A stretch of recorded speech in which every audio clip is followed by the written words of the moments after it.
Saya ingin belajar, tolong ajarkan saya bagaimana salat yang benar. Maka diajarkan oleh Nabi SAW cara salat yang benar. Setelah itu Nabi mengatakan, Al-Bukhari nomor hadis 651, sallu kama ra'aitumuni usalli, salatlah kalian persis seperti melihat saya salat. Hadirin, Anda bisa bayangkan seorang sahabat Nabi salat di masjid Nabi, di samping Nabi, dan salatnya tidak persis sama seperti yang diajarkan Nabi, kualitasnya jauh dari turunan Nabi. Kata Nabi, maaf, ulangi salat Anda. Anda bukan sahabat, jauh dari Nabi, salat tidak di masjid Nabi, tidak di samping Nabi, dan Anda merasa tenang dengan kualitas salat Anda. Coba tanyakan pada diri kita. Ada isyarat yang halus dalam Al-Quran di surah ke-29 ayat ke-45. Al-Quran menegaskan bahwa ada bahkan di antara orang salat itu yang tidak paham, tidak mengerti apa yang dibaca dan dilakukan dalam salatnya.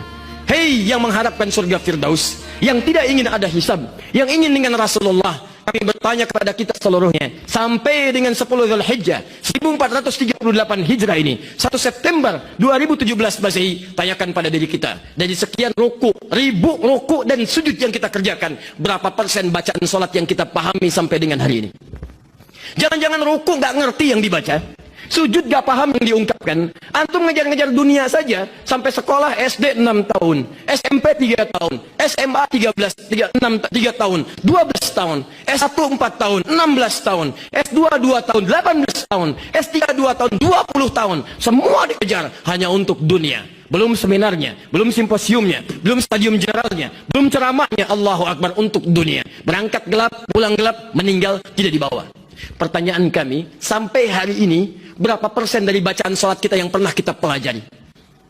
Adakah kita pernah mengkhususkan waktu untuk belajar memahami apa yang kita baca dalam salat? Barangkali saat salat kita tidak khusyuk, bukan karena kita kurang soleh, tapi kita kurang paham apa yang kita kerjakan dalam salat kita.